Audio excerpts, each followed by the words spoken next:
आज हम बात करेंगे ईसीयू या ईएमएस के बारे में। तो पहले जान लेते हैं ईसीयू क्या है। ईसीयू इलेक्ट्रॉनिक कंट्रोल यूनिट है या फिर EMS electronic. EMS means engine management system का ये क्या ईसीयू पार्ट है।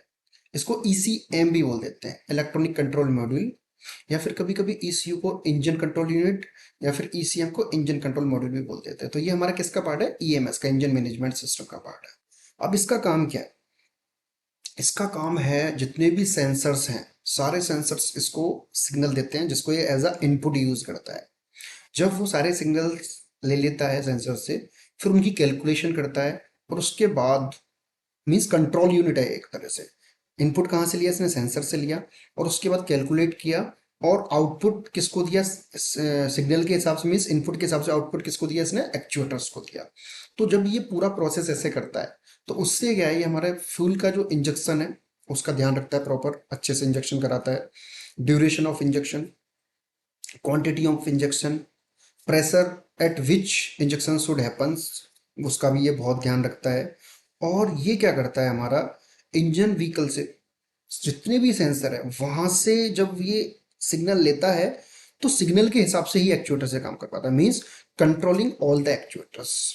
अब अगर मैं बात करता हूँ सेफ्टी चेक्स की, तो ये डायग्नोस इंटरनल सेफ्टी चेक्स के लिए भी बहुत अच्छे से करते हैं हम इसको।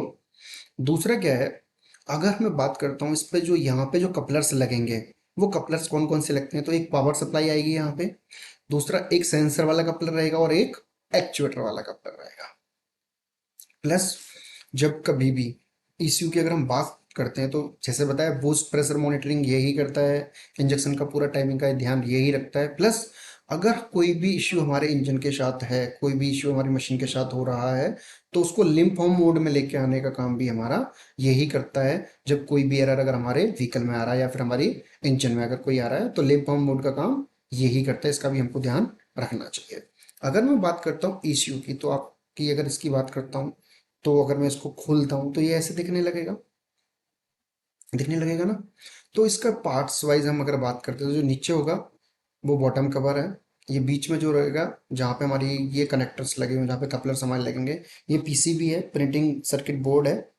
यहाँ पे क्या है, सिलिकॉन का सीलेंट दिया होता है ताकि इसमें वाटर एंटर ना करे। क्यों? क्योंकि वाटर से इसकी बहुत बड़ी दुश्मनी, आगे चल के उसके बारे में बात करेंगे। यहाँ पे हीट सिंक्स है। ये वाला जो कवर है, ये टॉप कवर है हमारा।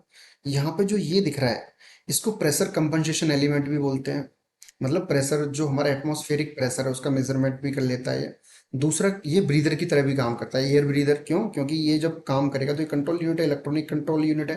ये गर्म हो जाएगी तो ये गर्म हवा को बाहर भी निकाल देता है। इसका भी हमको क्या रखना है? ध्यान प्रॉपर रखना है। अब सीधी सी बात है कि जब हम ईसीयू की बात करेंगे तो डूज और डोंट की बात 100% करेंगे, तो उसके बारे में बात कर लेते हैं। सबसे पहले, ईसीयू को ऐसी जगह एक्सपोज नहीं करना, खोलना नहीं है जहां पे मॉइस्चर हो, मतलब मॉइस्चर बहुत ज्यादा हो। वाटर से हमको बहुत दूर रखना है, डायरेक्ट वाटर इसके ऊपर नहीं डालना है। मीन्स जब हम वाटर वॉश करते हैं अपने इंजन को, तो डायरेक्ट वाटर वॉश नहीं करना है, नोजल से डायरेक्ट इस पे स्प्रे हाई प्रेशर से नहीं करना है। ईसीयू को प्रॉपर पैक्ड रहने देना है, कब तक? जब तक कि हम उसको इंस्टॉल्ड नहीं कर रहे हैं। इसको सबसे मेन क्या है, जहां पे मैग्नेटिक फील्ड ज्यादा है वहां से इसको दूर रखना चाहिए, मैग्नेटिक फील्ड के पास इसको नहीं लेके जाना चाहिए।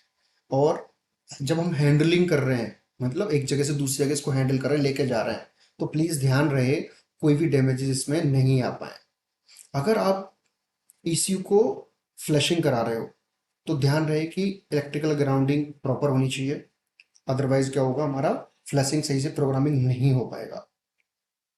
जब आप वेल्डिंग कर रहे हो जब आप वेल्डिंग कर रहे हो तो ध्यान रहे कि ये दोनों कपलर्स आपको निकालते हैं। अगर आप ये कपलर्स लगे रहने दो, अगर वेल्डिंग करोगे तो प्रॉब्लम हो जाएगी।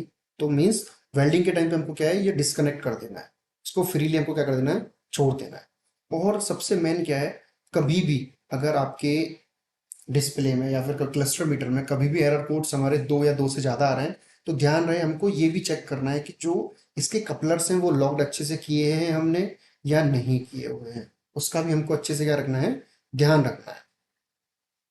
और जो ये हमारा पीसीई है, जो प्रेशर कंपनसेशन एलिमेंट हम जिसको बोल रहे हैं, इसका भी ध्यान रखना है। इसको, इसके ऊपर पेंट नहीं होना चाहिए, फर्स्ट थिंग।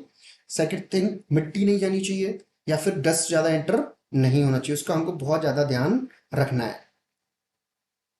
हाउसिंग और मॉनिटरिंग के बीच में हमारा जो इलेक्ट्रिकल का कनेक्शन रहेगा वो बहुत अच्छा होना चाहिए। और जब हम इसको टाइट कर रहे हैं, मीन्स जब इसको माउंट कर रहे हैं, तो सही जितना टॉर्क कंपनी ने रिकमेंड किया उसी टॉर्क से हमको ये टाइट करना है।